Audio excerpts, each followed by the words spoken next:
Ministro do STF, Alexandre de Moraes, pede punição exemplar às milícias digitais. Reportagem de Afonso Marangoni.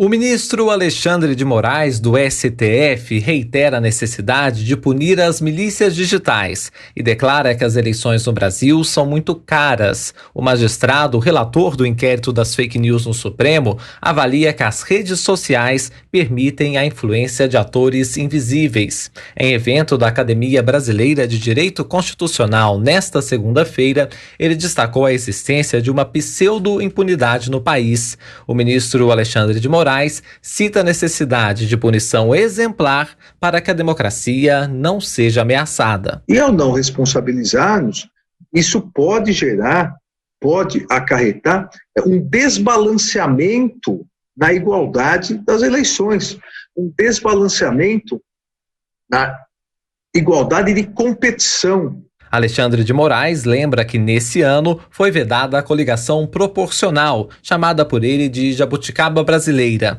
A ministra Carmen Lúcia lamenta o ódio na política e a desinformação nas redes sociais. Nós temos de ter um maior cuidado em garantir a liberdade de expressão e todas as formas de liberdade. Quando eu era menina, minha mãe dizia: fala baixo, as paredes têm ouvido. Eu acho que hoje os meus sobrinhos vão educar seus filhos dizendo: fale alto, os ouvidos têm paredes. A ministra Carmen Lúcia acrescenta que a Constituição brasileira garante o Estado de Direito, mas existem limites para as condutas. O ministro Luiz Roberto Barroso disse que o Supremo é fundamental para a democracia e que o tribunal se encaminha para priorizar as decisões colegiadas. E há, neste momento, um esforço importante para reinstitucionalizar e desmonocratizar o Supremo Tribunal Federal, para que ele possa falar a uma só voz sobre as grandes questões nacionais e ser ouvido e compreendido pela sociedade. Uma instituição que fale coletivamente e não um conjunto de idiosincrasias. Barroso também disse ser necessário enfrentar e neutralizar as milícias digitais, porque elas são destrutivas à democracia. O ministro da Economia, Paulo Guedes, afirmou que a vitória de Bolsonaro significa uma aceleração da transformação econômica, mas está sendo difícil avançar, por exemplo, nas privatizações. Há acordos políticos que dificultam, há uma mentalidade cultural equivocada. Quer dizer, se houve um escândalo do Petrolão na Petrobras, se houve um escândalo do Mensalão nos Correios, se houve um escândalo na Caixa Econômica Federal, devia estar bastante claro para a população brasileira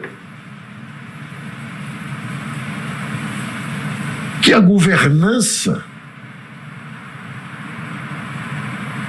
está equivocada. Guedes disse que no início do governo a prioridade era a reforma da Previdência. Segundo ele, Bolsonaro tem cobrado privatizações, mas por alguma razão a engrenagem política não tem permitido que elas aconteçam. A discussão que o Alexandre de Moraes levantou ali no início, o ministro Carmen Lúcia também, sobre as milícias digitais, são um dos grandes temas para a garantia da liberdade de expressão e da ordem democrática de hoje em dia. Tudo bem que as milícias digitais ligadas aí à extrema-direita perderam força nos últimos meses, podem surgir novas ligadas à esquerda também, não é monopólio de nenhum dos lados, mas são grupos organizados com o intuito de fabricar, difundir material mentiroso, calunioso, fake news contra pessoas e promover linchamentos virtuais em massa, tornando a vida da pessoa um verdadeiro inferno. Que bom que haja alguma mobilização e alguma preocupação para combater essa atividade criminosa que ganhou o Brasil aí nos últimos anos. Olha, é temerário isso, né? Ainda mais vindo de quem se diz liberal. Veja bem, em primeiro lugar, fake news não é tipificado no Código Penal como crime. Em segundo lugar, quem vai decidir o que é ou não fake news? Isso tudo é uma narrativa. O gabinete do ódio, milícias digitais, cadê a prova de que agem de forma criminosa? Isso está faltando. O que nós sabemos hoje é que o inquérito aberto por Dias Toffoli e delegado ao Alexandre de Moraes na canetada, esse sim é ilegal. Não é previsto em lugar algum um inquérito do fim do mundo, como chamou um dos próprios ministros, né? Quem ameaça mais a democracia hoje é justamente um Supremo Tribunal Federal com essa composição e que age dessa forma. Essa é a grande ameaça. Agora, se vamos falar de grupos organizados que, de alguma forma, ameaçam a liberdade de expressão, aí nós podemos falar, né, por exemplo, daquele movimento Sleeping Giants Brasil, que tenta intimidar empresas para retirar monetização de grupos de direita, que é sempre chamado de extrema-direita por quem é esquerdista, né? Então, isso é perigoso. Agora, tem que tomar muito cuidado ao defender o arbítrio, principalmente do Supremo Tribunal Federal, que deveria ser o guardião da Constituição, para ir atrás daquilo que alguns ministros ou alguns pensadores de esquerda consideram milícias digitais. Isso aí realmente é algo assustador.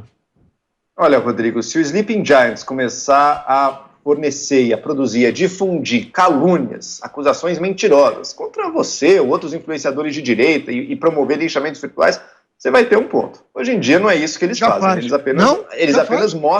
Eles apenas mostram para empresas que, olha, sua propaganda está aparecendo num certo lugar. Também concordo que o boicote, às vezes, ele pode ser usado de forma ruim. Nem sempre é uma ferramenta legítima. Mas, hoje em dia, o comportamento do Sleeping Giants não configura o que é uma milícia digital. Por exemplo, as mentiras que inventaram. A gente teve deputado João Willis, sendo acusado de tramar o homicídio do então candidato Bolsonaro junto ao esfaqueador. O pessoal divulgava isso sem o menor receio. Isso é coisa séria. Você não sai acusando e transmitindo mentiras sobre as pessoas assim impunemente. E se existe uma quadrilha... E se existe um grupo de pessoas cujo intuito é justamente produzir e fazer isso, é óbvio que isso aí tem que ser desbaratinado. Já existe o crime previsto para quem usa de difamação, de calúnia. Isso já está no Código Penal. A internet, as redes sociais são apenas um instrumento a mais, tá? Agora, essa narrativa, eu entendo a sua necessidade, seu afã de defender o João Willis, eu sei disso. Mas a verdade... Podem ser outros. Glenn Greenwald foi acusado falsamente. Tem outros. Eu não sei. Você tem uma simpatia em defender a turma da extrema-esquerda e chama de extrema-direita qualquer sendo acusada falsamente, independente da ideologia, Constantino. Mas é sempre curioso que o pessoa de direita ou esquerda desse lado. Olha, chamar de direita também. Digital, grupos autônomos, tudo isso é uma narrativa, Joel. Gado, robô, tudo isso é uma narrativa. É o gado mais rebelde que existe. Porque como atacaram, por exemplo, o presidente quando ele escolheu Cássio Marques para o Supremo Tribunal Federal, né? Então, isso é uma narrativa. E aí veja a sua tentativa em defender um movimento, aí sim, que intimida empresas para desmonetizar pessoas de direita conservadores, né? Como o Sleeping Giants, que esse faz um trabalho realmente de milícia.